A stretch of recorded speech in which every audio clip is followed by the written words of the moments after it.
He was like, no, the Americans showed up for like 5 times less. Wow. You got undercut everywhere you went. But nobody asked me how much money you want.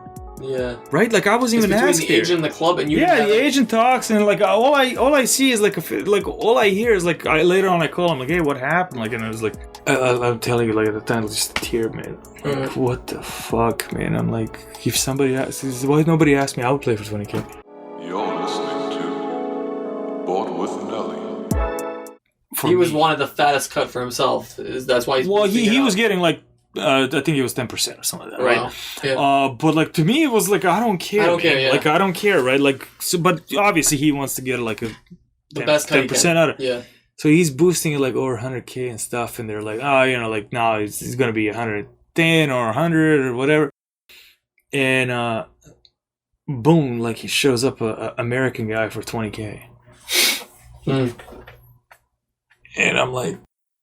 I'm telling you, like at the time, it was just a tear, man. Like, what the fuck, man? I'm like, if somebody asks, why nobody asked me? I would play for 20K. Because it's Spain. Yeah, but like I just wanted to play, and it's Spain, man. Like 1 year in Spain, you can do anything. You're set after that. Like you're in that circle. Because it's most of it. To be honest with you, most of that life is.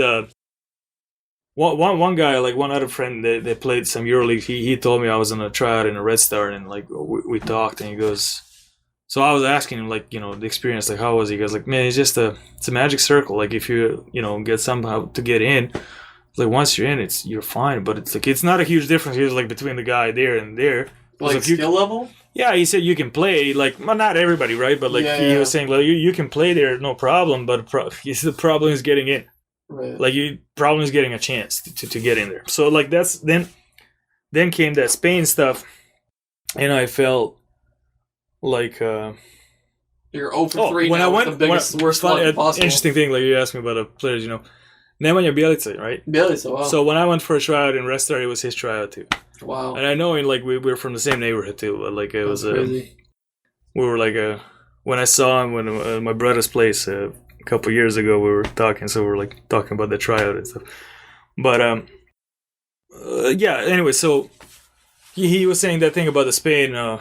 Basically, like the guy was like negotiating money. The Americans, man, when they show up in a foreign market in Europe, man, they and I understand them. Like I don't blame them. Like that they have a mindset of like I just want to get in and prove they'll do myself. anything to get the foot in the door. But the Europeans, the clubs are using that and like it's just lowball the shit out of the salaries, and that ruins market for everyone. Everyone, yeah. Right. So now I have to like that.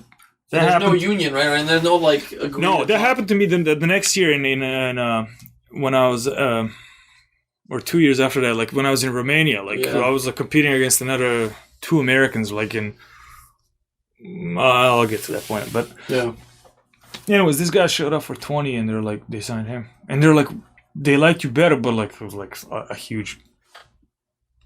They like you better, but not that much better. Not 5 times worth. Exactly. Yeah, wow. So that to me was just such a. Same thing happened to me in Israel.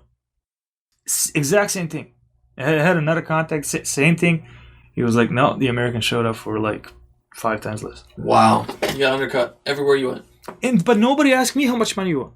Yeah. Right? Like I wasn't even asked. Between the agent and the club, and you. Yeah, the agent talks, and like all I see is like all I hear is like later on I call him like, hey, what happened? Like, and I was like, oh, this is what happened. If you could have controlled your own contract, you would have taken the first. I would say, like, for example, like deal? Spain. If the guy was saying like, in case of Spain, if the guy said, all right, I'll tell you about Romania. What happened? Yeah.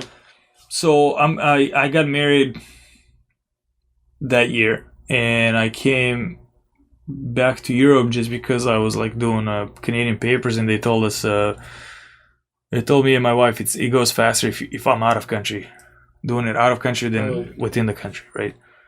So I'm like, okay, I'll go play another year while the papers are being done, right? So I go on a tryout in Romania, and at that point, like I didn't want to have an agent or anything. Like at that point, I was like in my head, I was done with basketball. Like I was pissed off at the world and everything. Right? Yeah. And I'm going over there for a tryout. I did really good on tryout. It was like, I don't know, like 5 foreigners or something like that. And I was competing against 2 Americans on the point guards. And so they want to sign me. and we're talking some money, and they go, I was like, how much you asking? I said some number, and they go, well, Larry's gonna play. No, he's like, you're too expensive, like, or something like that. I'm like, That's what I'm worth. yeah, I'm like, I don't care. Like, I don't want to go lower than I went last year before that. I'm like, I'm already like, I'm fine with not playing, right? Like, I kind of felt like I don't care, like, because I was at that point in my life, and so that kind of probably gave me a negotiating advantage, to be honest, because I didn't care. Yeah. But they go like, well, Larry's gonna like Larry would offer $500 a month, and I go like, I like, what? Well, I'm like, I don't know what to say, guys. Like, sign Larry, and I picked up and left the office. Like, I'm not even like, this is not even like, get a better job at McDonald's. Like McDonald's job, yeah. And I'm like, so no, I picked up. I said like, hey, thank you guys for the opportunity. You know, like, and I left. And I grabbed a lunch, and I'm like, I'm gonna go to a hotel, pack up, and go home. Yeah. They call me back, and like, all right, we'll sign. Wow. But so I that was the last year in Romania. But that was the thing. Like, the guy was like, I'll play for $500. I know some guys that like played with me in Romania for like $600-700. That's crazy. Or the top scorer in Romania, this dude, American too. But like, he was the top scorer 2 years in a row. He was playing for like $1,000 a month. Yeah, and like his teammates, I knew his teammates were getting like 5-6K a month. And I'm like, what the hell? Like, I've been told, as soon as I finished college, I came home and I spoke to my friends who play around Europe and stuff. Yeah. And they told me, like, man, Americans crushed the market. Crushed the market. Like, not to mention, like I said, because of the economic crisis, everything is down to begin with. But he goes, like, they just play for nothing. They don't like, care about money. There's so many of them. You cannot compete, man. Yeah. Like, you know, there's some minimum wage, if you will, like, you're going to play for.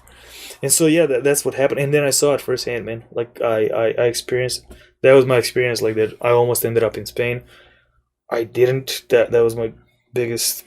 what's the thing? What could you have done differently? Is there anything you could have done differently? Nothing you could have... I'm telling you, it's just like... Even if you knew everything you knew today, the biggest thing... Nothing you could have done? Throughout my life, like, all these things that happened to me, I had so little control of. Right. Like, only control I had is, like, here and there, some games I could have played better. Here and there. Yeah. That's a marginal thing, though. Marginal thing. Like, but, like, my luck in terms of, like, events around me, like, the larger picture and, like, who was in control of a lot of these things. My biggest regret is that I got pushed in the first place to go to the States. Should have stayed in Europe. And I had no control. I thought that was my only option. It was a great decision by me. Yeah. Like, in the long term, like, from today's perspective. But to this day, I am upset that I was being pushed into that position. Yeah. If everything went the way I deserve, I would have played for a national team. Because a couple of my teammates from that team, I'm not going to talk about it, but like who they are, but they ended up playing a national team. Right. They were my competition that I was like easily beating out, easily, no problems, right? Like, even after 2 years of mind fucking. Right.